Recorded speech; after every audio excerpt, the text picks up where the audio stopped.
আমরা এখানে যারা আসছি আমরা তো সবাই মুমিন, ঠিক না? আমরা সবাই মুমিন। রাসূল আকরাম সাল্লাল্লাহু আলাইহি ওয়াসাল্লাম সাহাবাদেরকে বিভিন্ন সময় বিভিন্ন অবস্থায় নসিহত করতেন, ওয়াজ করতেন। এই আদেশ আল্লাহ সুবহানাহু ওয়া তাআলা রাসূল আকরাম সাল্লাল্লাহু আলাইহি ওয়াসাল্লামকে দিয়েছেন। আল্লাহ তাআলা কোরআনুল কারীমের মধ্যে বলেন, ওয়াযাক্কির ফাইন্নাদ যিকরা তানফাউল মুমিনিন। নবী, আপনি ওয়াজ করেন, উপদেশ দেন। কেন ওয়াজ করবেন, কেন উপদেশ দিবেন? ফাইন্নাদ যিকরা তানফাউল মুমিনিন। কারণ ওয়াজ, নসিহত, উপদেশ এটা হলো মুমিনের জন্য উপকারী। সুবহানাল্লাহ। একজনের কাছে অনেক দামি একটা মোবাইল আছে, লক্ষ টাকা দাম, আর একজনের কাছে মাত্র 1000 টাকার একটা মোবাইল আছে। 1 লক্ষ টাকা দাম হওয়ার কিন্তু অনেক কারণ আছে। ওই ফোন দিয়ে শুধু কথাবার্তা আর মেসেজ আদান প্রদান করা হয় তা না। লক্ষ টাকার মোবাইল দিয়ে অনেক কাজ করা যায়। কেউ যদি চায় ভালো কাজ করবে তাও পারে, কেউ যদি চায় অপরাধ করবে তাও পারে। কতজন এই মোবাইল দিয়ে তার অফিসের কম্পিউটার, ল্যাপটপের কাজ করে। বহুত কাজ করা যায়, এত দামি মোবাইল। কিন্তু বলেন তো, ওই মোবাইলটায় যদি চার্জ না থাকে, 1000 টাকার মোবাইলেও যদি চার্জ না থাকে, দাম যতই বেশি হোক না কেন, চার্জ না থাকার কারণে দুইটা মোবাইলই মরা। ঠিক কিনা বলেন? চার্জ যদি না থাকে, লক্ষ টাকার মোবাইল দিয়ে কোনো কাজ হবে? চার্জ যদি থাকে, 1000 টাকার ফোন দিয়ে কাজ তো হবে, ঠিক না? আল্লাহ তাআলা বলেন, ওয়াজ, নসিহত, উপদেশ কেন দিবেন, কেন করবেন? আল্লাহ তাআলাই বলেন, ফাইন্নাদ যিকরা তানফাউল মুমিনিন। কারণ ওয়াজ, নসিহত, উপদেশ এটা হলো মুমিনদের জন্য উপকারী। সুবহানাল্লাহ। এজন্য রাসূলুল্লাহ সাল্লাল্লাহু আলাইহি ওয়াসাল্লাম সাহাবাদেরকে ওয়াজ করতেন, উপদেশ দিতেন, নসিহত করতেন। আমি নবীজি সাল্লাল্লাহু আলাইহি ওয়াসাল্লামের নসিহত মাখা একটা হাদিস আপনাদের খেদমতে পাঠ করেছি। উক্ত হাদিসের মধ্যে রাসূলুল্লাহ সাল্লাল্লাহু আলাইহি ওয়াসাল্লাম আমাদেরকে 4টি উপদেশ দিয়েছেন। কয়টি উপদেশ? 4টি উপদেশ। যদি 4টি উপদেশ অনুযায়ী আমরা চলতে পারি, 4টি গুণ অর্জন করতে পারি, লাভ আমাদের নাকি নবীজির? আর একটু জোরে, লাভ কাদের? আমাদের। আপনারা ইদানিং কালে বারবার শুনতেছেন না? অলরেডি তো আজকে 7 তারিখ হয়ে গেছে, 8 তারিখ আসতেছে। 2023 সালে বিশ্বব্যাপী দুর্ভিক্ষ আসতে পারে। বাংলাদেশেও মাননীয় প্রধানমন্ত্রী সহ বারবার সর্বোচ্চ পর্যায়ে অবস্থানরত ব্যক্তিদের জবান দিয়ে বারবার আসতেছে, সামনে দুর্ভিক্ষ আসতে পারে, দুর্ভিক্ষ আসতে পারে, ঠিক না? এ স্লোগান আসতেছে। আসলে দুর্ভিক্ষ শব্দটা আমরা শুনেছি, কিন্তু দুর্ভিক্ষের বাস্তবতা আমরা দেখি নাই। মুরব্বীরা যারা আছেন তারা হয়তো দেখছেন। আমি শুনেছি মুরব্বীদের কাছে 1974-এ মনে হয় একবার আমাদের দেশে দুর্ভিক্ষ হয়েছিল। মুরব্বীদের কাছে শুনছি রাস্তার 2 পাশে বুনো কচু হয়। বুনো কচু চিনেন?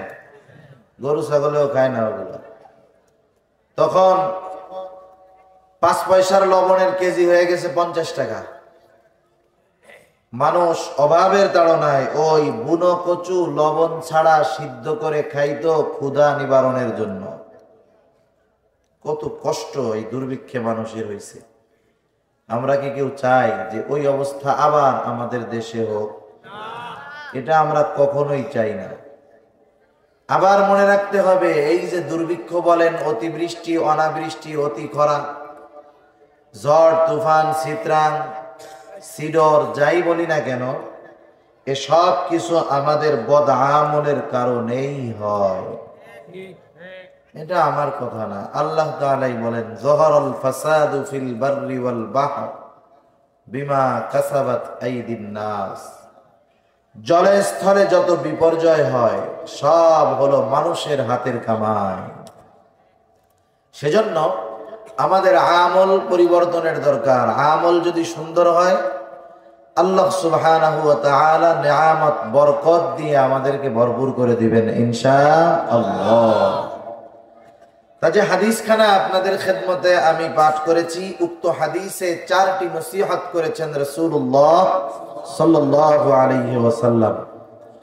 আমরা যদি ওই 4টি উপদেশ আমলে পরিণত করতে পারি, নবীজি সাল্লাল্লাহু আলাইহি ওয়াসাল্লাম জানিয়ে দেন এই দুনিয়াতে আমাদের যত কিছুর প্রয়োজন আছে, প্রয়োজন সব মিটায়া দিবেন কে?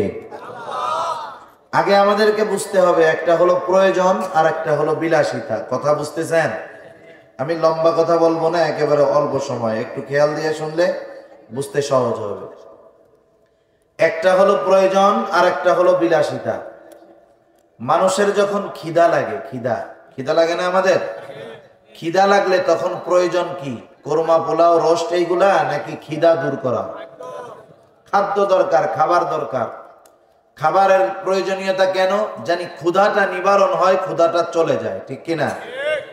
এখন কেউ যদি খিদা লাগলে বাড়িতে পান্তা ভাত আছে, সুন্দর মতো শুকনা মরিচ পুড়াইয়া পেঁয়াজ ভেঙে লবণ দিয়ে মাখায়া খায়, তরকারি কিছুই নাই, সে যদি খায় খিদা থাকবে না খিদা যাবে? তাহলে খিদা লাগলে প্রয়োজন হলো খাবারের, ক্ষুধা নিবারণের জন্য শুধু ভাত, লবণ, মরিচ, পেঁয়াজ হলেই যথেষ্ট। এটা হলো প্রয়োজন। আবার খিদা লাগছে, কতজন 15 পদের তরকারি দিয়ে খায় না? আমরা আসি মেহমান হিসেবে, আপনারা খাওয়ান অনেক প্রকারের তরকারি দিয়া। মূল উদ্দেশ্য হলো ক্ষুধা দূর হওয়া। 1 প্রকারের তরকারি দিয়ে খেলেও দূর হয়, 10 প্রকারেরটা দিয়েও খেলে দূর হয়। আবার বিষয় এমন নয় যে কেউ যদি কোরমা, পোলাও, দামি দামি খাবার খায় তার বাথরুম আলাদা রকমের হয় নাকি? সব তো একই রকম। পার্থক্যটা কি হয়? শুধু জিহ্বার স্বাদটা একটু ব্যতিক্রম হয়। 2-4 পদের খাইলে জিহ্বা একটু মজা লাগে, কিন্তু মূল যেইটা পেট ভরা, 1 তরকারি দিয়ে খেলেও হয়, 10টা দিয়েও খেলে হয়, ঠিক কিনা? এই যে শীতকাল চলতেছে, স্বাভাবিক সময় আমাদের গা ঢেকে রাখার জন্য পোশাকের দরকার, শীত নিবারণের জন্য সোয়েটার বা চাদর দরকার। কারো যদি 1টা থাকে, 2টা থাকে, এটা তার প্রয়োজন মেটানোর জন্য যথেষ্ট, শীত থেকে বাঁচার জন্য যথেষ্ট। আবার কারো যদি 20-30টা থাকে, সেও মূলত ওইটা দিয়া শীত নিবারণ করে, শীত থেকে বাঁচে। কিন্তু 2টা বা 1টা পোশাক হলো প্রয়োজন। আর 15-20-30টা যদি কারো থাকে, কাজ একই, তবে বেশিটা হলো বিলাসিতা, ঠিক কিনা বলে? এ দুনিয়াতে প্রথমে প্রয়োজন হলো, আমাদের দরকার হলো প্রয়োজন মেটানোর ব্যবস্থা করা। খিদা লাগলে হালাল পন্থায় ক্ষুধা দূর হওয়ার ব্যবস্থা হওয়া, চিকিৎসার দরকার হলে যতটুকু প্রয়োজন চিকিৎসার ব্যবস্থা হওয়া, আমার অধীনস্থ যারা আছে তাদের প্রয়োজন মেটানোর ব্যবস্থা হওয়া। আল্লাহর নবী বলেন, যে এই 4 গুণ অর্জন করবে, আল্লাহ তাআলা দুনিয়ার প্রয়োজন মেটানোর ব্যবস্থা করে দিবে। সুবহানাল্লাহ। এই 4 গুণ আমরা শিখবো, শুনবো, জানবো, কিন্তু আমল করব না, ঠিক আছে? আমল করবো না? আমল করব। আল্লাহ তাআলা আমাকে ইখলাসের সাথে বলবার, আমাদের সবাইকে ইখলাসের সাথে শুনবার তৌফিক আল্লাহ দান করুন।